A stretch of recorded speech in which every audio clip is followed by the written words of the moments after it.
Here we are. Nice. Tea for lunch. We're blue and green today. Cute. I'm blue if I was... No, I'm green if... How does the song go? No. I'm blue if I was It's gonna green, get stuck I would in my die. head. If I was green, I would die. I'm gonna have green tea though. That's the kind of In your song that honor. never ends, and I hate that. I hate songs like that never end. You hate the song that never ends? I hate the song Just that goes never on and ends on, too. my friends.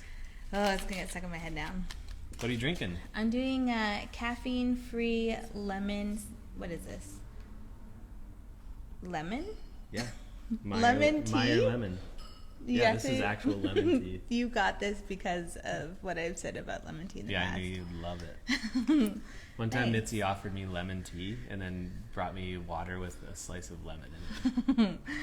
Yeah. Lemon tea. Why is this bag of lemon flavored tea This is actual better? herbal tea. This is real tea. It's not just a slice of lemon. Okay, I know. I just thought. Anyways, now every morning I drink tepid water with a half fresh squeezed lemon in it. Mm-hmm. And I feel great. Good for So you. it all started in that moment. Yeah, you're welcome. Well, welcome to Tea for Lunch, the show where we serve up the news that you need to know in 15 minutes or less. Glad that you're here with us. If you're new here, every week we come at you on Instagram Live on Thursdays with some stories around pop culture, marketing, tech, all of the above sometimes. You can catch the show live on Instagram, like we said, on Thursdays at around 12:30 Mountain Standard Time, or you can catch the replay on all podcast streaming platforms every Friday. 12:42 today. Could be 12:42. worse, could be better. Honestly, I'm proud. 12:42 is an accomplishment given the morning Straight off that your we've had. third or fourth or fifth call into Tea for Lunch. Yeah, straight into it. It was really hard to pick the stories this week. There's so much going on. Yeah, I can't believe we don't have the Emmys in our... I know Emmy nominations came out, which was like really interesting. It made me realize how many good shows there are and how much good TV there is. We watch a lot of TV. I prefer TV over movies any day. I just don't have the attention span for movies anymore. Which is interesting because it didn't always used to be that way. I feel like actors wanted to be in movies because movies were the pinnacle. But now I feel like TV is where people want to be. Definitely. TV is what keeps you current. And I don't understand, it must be so hard to have a movie come out, work so hard on a movie for literally years, spend millions and millions of dollars, and then have one box office weekend that makes or breaks the success of your movie. How exhausting. Yeah, it sounds terrible. Yeah, but a show can live on, and you have many years, and you can grow up with characters, yeah, TV all the way. Yeah, exactly. Anyways, the big news around the Emmys is that your favorite show didn't get nominated. Where are my Yellowstone fans at? I am in shock that Yellowstone was not nominated for an Emmy. What the heck is happening? It's pretty shocking. Lots of other shows that you did get nominated, though, like Ted Lasso, which swept last year, Euphoria, which we don't watch, but is very popular. Zendaya was nominated this time. I think it's her second time being nominated. Surprise. As parents to a young daughter, it's hard to watch Euphoria. Yeah, it is. And then also, Succession got nominated, That's which a good one. I loved. I love Cousin Greg. He's the one that makes that show for me. Oh my goodness. Yeah, it's a great show. But yeah, lots of good shows out and lots of shows that I actually want to start watching because they were nominated for an Emmy. So, like what? Hacks, I've never seen that, but it got so many nominations. Yeah, I've never heard of that. I think it's a comedy.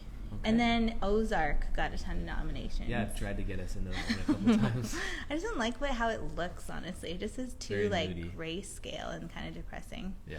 We either watch shows that are really depressing or trash TV reality shows. Who watches trash TV Speaking here? of reality shows, we also don't have in here that Kris Jenner has a Masterclass that came out today, which is very exciting. I'm excited to watch that during my mat leave. I actually back-channeled with our producer to keep the Kardashians out of this show. And this week. the other big news is that Khloe and Tristan Thompson are having another baby via surrogate. So we're just going to keep going. Well, it's a big deal. If you saw anything of the last season of the Kardashians and the way they ended the season, didn't you feel bad for Khloe? And don't you join me in this collective shock of her having another baby with this man? Yeah, I thought she would have one with Sean Evans. No. After I saw that Hot Ones episode? That was just flirting for television. You felt the heat on that It's kind of Hot like Ones what we episode. do here.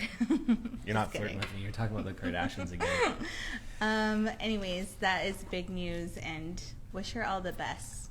Should we get into our actual stories? I feel like Let's do it. we say 15 minutes or less, we just killed 5 on the Kardashians that weren't even in the script.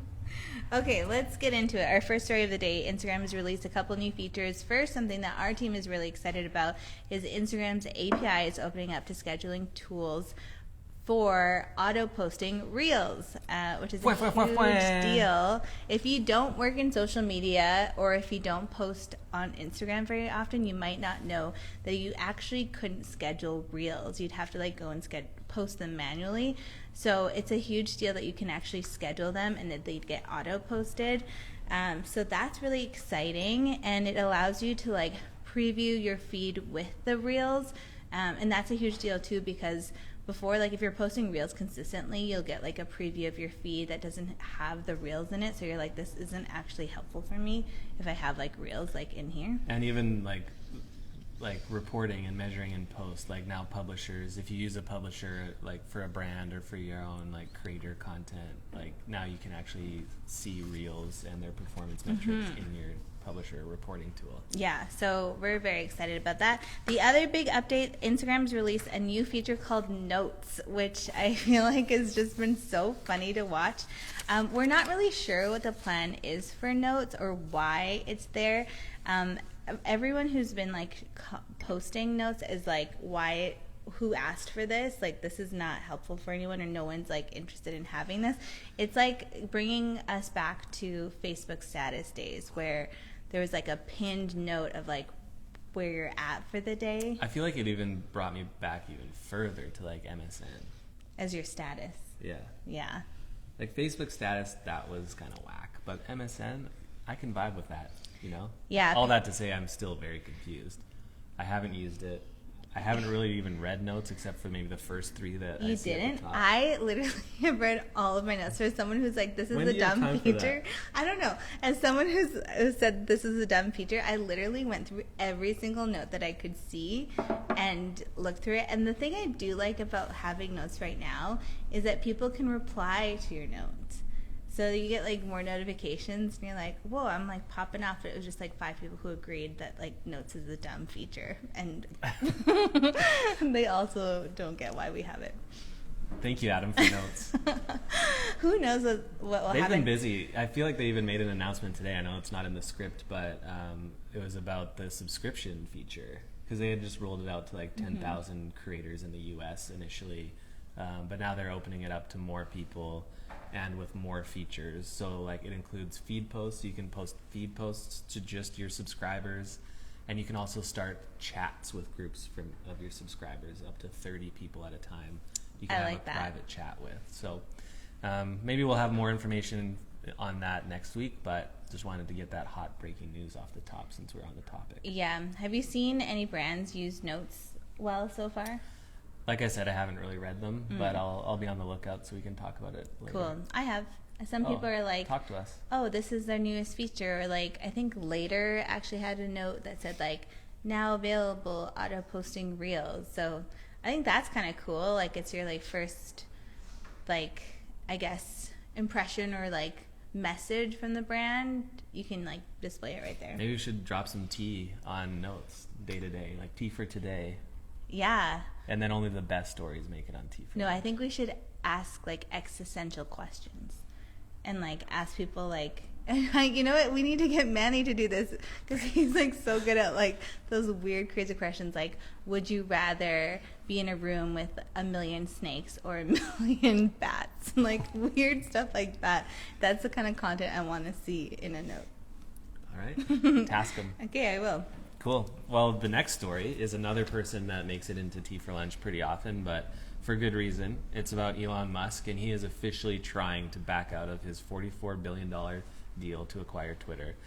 And on top of that, he's getting sued by Twitter for it.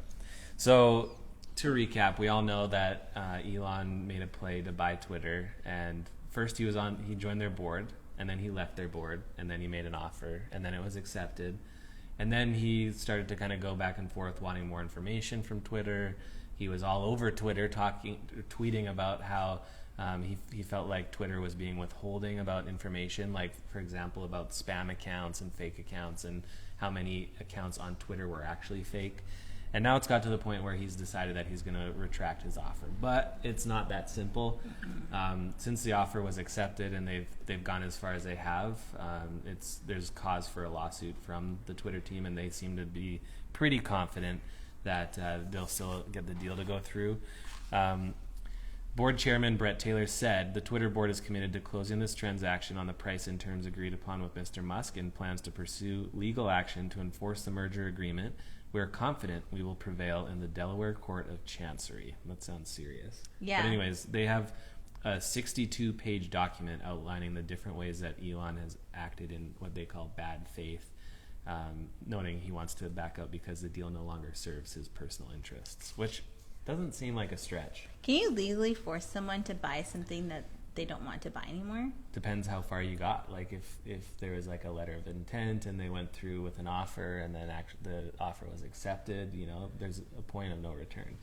That's crazy. Like, I don't know. I just feel like this whole situation is such a hot mess because when Elon Musk came out and said that he wanted to buy Twitter, wasn't it the board that like tried to sue him to block the sale?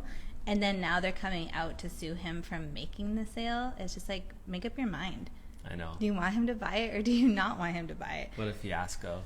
I also think it's ironic that like everything has played out on Twitter. Like Elon originally I think what we all thought was a stunt, said that he wanted to buy Twitter on Twitter. Right. And then he joined the board and then realized that as a board member he couldn't. So then he left and it all just played out that way. And I feel like for him, maybe it's taken long enough now that he just feels like the shelf life of the excitement and the chaos around it has died down. So there's no viral opportunity anymore. So. No, I think he's trying to back out because he lost a bunch of cash with his Tesla stock like crashing. Could be it too. So like, who has like an extra $44 million laying around?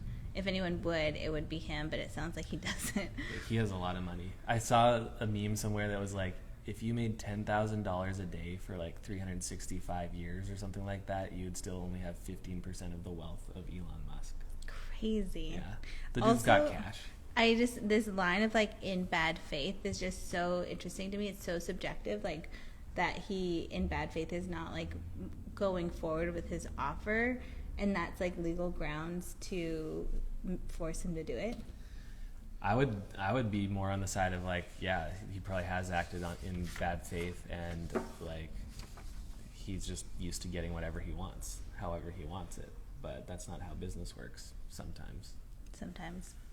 Well, we'll see what happens there. I just think it's like such a hot mess, and I'd say they're like, it's like a bad breakup that we're all watching, and I just want it to be over. Except he's going to be forced to stay in the marriage. Yeah, that's not a recipe for success. Like, what if you force him to, then what? Like, what if he buys it because he's forced to buy it, and then what happens to Twitter? Like, who wants that? I mean, it's going to be what Elon wants it to be either way. Yeah. Crazy times. Crazy. Okay, this last one is for anyone who destroyed a home computer trying to download in the club. LimeWire is back, sort of. So this is such a throwback story. Did you ever use LimeWire, by the way? 100%. You did? I was all over LimeWire. I burned CDs left, right, and center. I actually don't remember if I've used it before. How did you listen to Ja Rule and Ashanti in your Dodge Durango if you didn't use LimeWire? My brother would burn them for me. I just don't think I had the technical capabilities to figure it out. But anyways, that checks out. LimeWire is back. They relaunched last week as an NFT marketplace for art entertainment when it was initially focused on music, as we all remember. The announcement was actually pretty genius. It came in an ad, and it was like showing two kids rushing home to like listen to Crank That by Soulja Boy on their like CD through their like burnt CD or whatever. And then 15 years later, it's those kids now as adults rushing around this like leaving their like tech corp jobs to go home and open their computer and go to LimeWire to check out their NFTs. Yeah, it was a good commercial. Yeah, it was good. I think the interesting thing too on the topic of new LimeWire is it is all about NFTs, but one thing that they're doing is making it so that you can actually buy NFTs with credit cards, where historically you've only been able to buy an NFT with cryptocurrency. So they're bringing NFTs to the masses.